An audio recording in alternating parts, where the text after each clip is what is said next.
सरकार क्या कोई राजनीतिक फायदे के लिए महिला आरक्षण बिल लेकर के आई है? क्या इतिहास है महिला आरक्षण बिल का? क्योंकि लंबे वर्षों से अलग अलग पार्टी, अलग अलग नेताओं ने महिला आरक्षण बिल को लेकर के कई सारे प्रयास। 2024 के लोकसभा चुनाव से पहले क्यों लाया गया, इसको समझने से पहले आपको महिलाओं के वोटिंग परसेंटेज को समझना होगा। पुरुषों के बराबर महिलाओं ने वोट दिया था।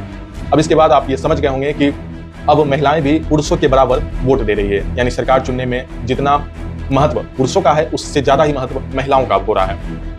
महिला आरक्षण विधेयक की चर्चा पूरे देश में है। लोकसभा में महिला आरक्षण बिल तो पास हो गया, अब बारी है राज्यसभा की। राज्यसभा में भी महिला आरक्षण बिल को पेश किया गया है।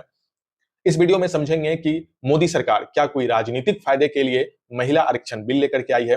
क्या इतिहास है महिला आरक्षण बिल का? क्योंकि लंबे वर्षों से अलग अलग पार्टी, अलग अलग नेताओं ने महिला आरक्षण बिल को लेकर के कई सारे प्रयास किए हैं। साथ ही साथ इस वीडियो में यह भी समझेंगे कि क्या महिला आरक्षण बिल लागू हो जाने से महिला सशक्तिकरण की जो बात होती है, क्या वो सच में जमीनी स्तर पे सच साबित हो पाएगी? तो इस पूरी चीजों को समझने के लिए इस वीडियो में बने रहे। नमस्कार, मेरा नाम है शुभम और आप देख रहे हैं कोसी मिरर बिहार का डिजिटल प्लेटफॉर्म। सबसे पहले हम महिला आरक्षण विधेयक का इतिहास समझते हैं। साल 1989 में राजीव गांधी की सरकार ने एक विधेयक पेश किया, जिसमें नगर पालिका और पंचायती चुनाव में महिलाओं को 1/3 आरक्षण देने की बात कही गई थी। यह विधेयक लोकसभा में तो पास हो गया, लेकिन राज्यसभा में यह पास नहीं हो सका। उसके बाद 1993 में सरकार बदली और पीवी नरसिम्हा राव की सरकार आई। उन्होंने फिर राजीव गांधी वाले बिल को ही पेश किया, जिसे इस बार लोकसभा और राज्यसभा दोनों से मंजूरी मिल गई, जिसके बाद नगर पालिका और पंचायती चुनाव में महिलाओं को 1/3 आरक्षण मिलना शुरू हो गया। उसके बाद साल 1996 में देवगौड़ा की सरकार थी, फिर से एक बिल को पेश किया गया, जिसमें लोकसभा और विधानसभा में महिलाओं को 1/3 आरक्षण देने की बात कही गई। ये बिल जो है दोनों सदन में पेश किया गया, लेकिन यह बिल पास नहीं हो सका। उस वक्त जेडीयू के नेता शरद यादव की बात आज काफी ज्यादा वायरल हो रही है।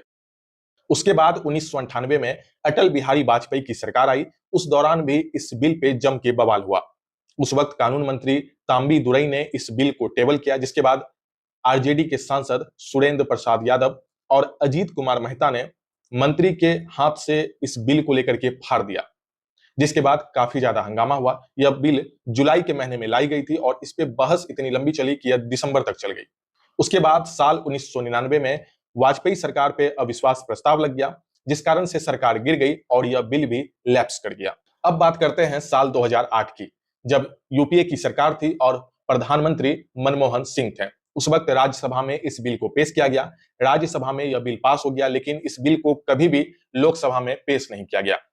यूपीए की सरकार थी। उस वक्त आरोप लगा कि यूपीए की सरकार में जो घटक दल है, आरजेडी या फिर सपा, लालू प्रसाद यादव या फिर मुलायम सिंह यादव, वो इसके समर्थन में नहीं थे। वो घटक दल से अलग हो रहे थे, जिस कारण से इस बिल को लोकसभा में पेश नहीं किया गया। हालांकि उस वक्त भाजपा और लेफ्ट ने कांग्रेस का साथ दिया था, लेकिन आने वाले समय में फिर कांग्रेस चुनाव हार गई और फिर यह बिल लैप्स कर गया। जब इस बिल को सदन में लाया गया, तब आपने सुना होगा कांग्रेस नेता अधीर रंजन चौधरी और सोनिया गांधी ने कहा था कि यह बिल कांग्रेस का ही है। वो 2008 के राज्यसभा में जो बिल पास हुआ था, उन्हीं का उन्होंने जिक्र किया, क्योंकि राज्यसभा एक परमानेंट बॉडी है। इस कारण से राज्यसभा में बिल पास हो चुका था। इस कारण से कांग्रेस नेता अधीर रंजन चौधरी का कहना था कि यह बिल लैप्स नहीं किया है, बल्कि कांग्रेस के द्वारा लाया गया ही जो बिल है महिला आरक्षण का, वही बिल आज भाजपा पेश कर रही है। लेकिन भाजपा सरकार ने कहा कि जब लोकसभा भंग हो गया तो यह बिल भी लैप्स कर गया। यह था महिला आरक्षण विधेयक का पूरा इतिहास। अब समझते हैं कि मोदी सरकार इस बिल को अब लेकर के क्यों आई है। जब 2014 में भाजपा सरकार ने अपना मैनिफेस्टो रिलीज किया था, तो उसमें महिला आरक्षण विधेयक की चर्चा भी की गई थी। लेकिन महिला आरक्षण विधेयक को 2024 के लोकसभा चुनाव से पहले क्यों लाया गया, इसको समझने से पहले आपको महिलाओं के वोटिंग परसेंटेज को समझना होगा। साल 1957 के लोकसभा चुनाव में अगर महिलाओं की वोटिंग प्रतिशत को देखें तो केवल 45% थी। उसके बाद साल 1962 के लोकसभा चुनाव में महिलाओं के वोटिंग परसेंटेज को देखें तो केवल 46.6%, यानी कि 1957 में जो महिलाओं का वोटिंग परसेंटेज था और साल 1962 तक जो महिलाओं का वोटिंग परसेंटेज हुआ, उसमें कुछ ज्यादा बढ़ोतरी नहीं हुई थी। लेकिन साल 2019 के लोकसभा चुनाव में महिलाओं की अगर वोटिंग परसेंटेज को देखें तो वो 67.2% था और पुरुषों के वोटिंग रेशियो को देखें तो वो था 67%, यानी कि पुरुषों के बराबर महिलाओं ने वोट दिया था।